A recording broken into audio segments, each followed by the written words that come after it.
اعوذ باللہ من الشیطان الرجیم بسم اللہ الرحمن الرحیم وبہ نستعین وہو خیر ناصر و معین اما بعد فقد قال رسول اللہ صلی اللہ علیہ وآلہ وسلم من عرف ہذہ فقد عرفہا۔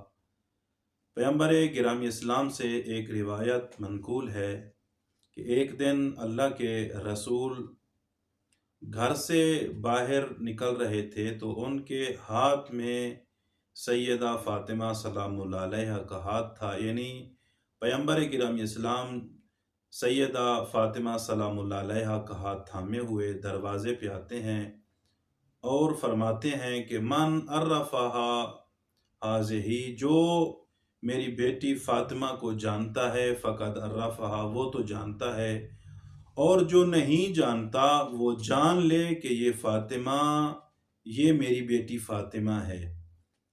پھر فرمایا کہ یہ وَهِيَ بَضْعَةٌ مِّنِّي، یہ فاطمہ میرے جگر کا ٹکڑا ہے۔ پھر آگے فرمایا وَهِيَ قَلْبِي وَرُوحِي الَّتِي بَيْنَ جَنبَيْ، فرمایا کہ یہ میرا دل ہے۔ پھر فرمایا کہ یہ میرا روح ہے۔ فمن اذاہا فقد اذانی، اور جو میری بیٹی فاطمہ کو اذیت پہنچائے گا فقد اذانی، اس نے مجھ محمد کو اذیت دی۔ ومن اذانی فقد اذى اللہ، فرمایا کہ جو میں محمد کو اذیت دے گا وہ گویا اس نے اللہ کو اذیت دی، اور جو انسان خدا کو اذیت دیتا ہے وہ یقیناً جہنمی ہوتا ہے۔ اس کے بعد ایک اور روایت بھی ہے کہ پیغمبر گرامی اسلام جب بھی سیدہ سلام اللہ علیہا کو دیکھتے تھے تو پیغمبر گرامی اسلام کے آنکھوں سے آنسو آنا شروع ہو جاتے تھے۔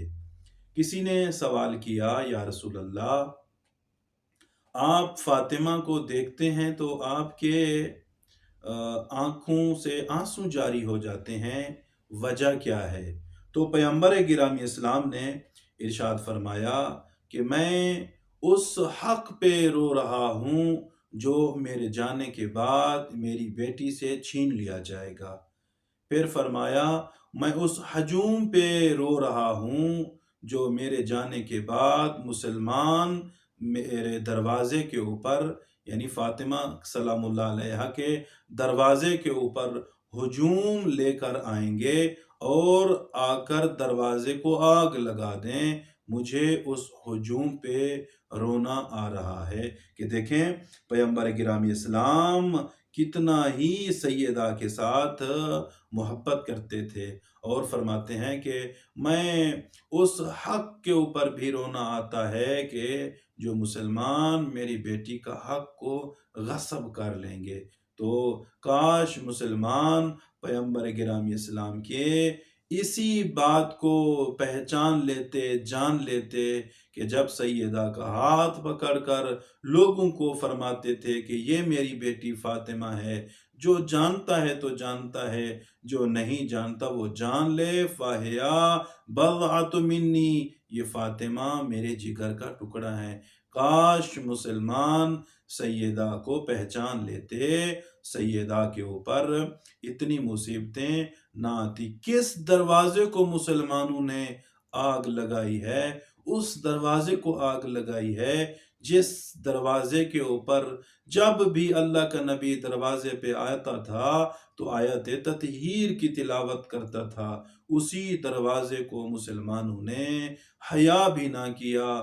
اس نبی کا حیا کر لیتے جس نبی کا کلمہ پڑھتے تھے، مگر مسلمانوں نے افسوس در افسوس ہے کہ مسلمانوں نے اس نبی کے دروازے کا بھی حیا نہ کیا، اس نبی کا بھی حیا نہ کیا جس کی بیٹی کے دروازے کو جلایا گیا، جس کی بیٹی کو شہید کر دیا گیا۔ اللہ لعنت اللہ علی القوم الظالمین۔ السلام علیکم ورحمۃ اللہ وبرکاتہ۔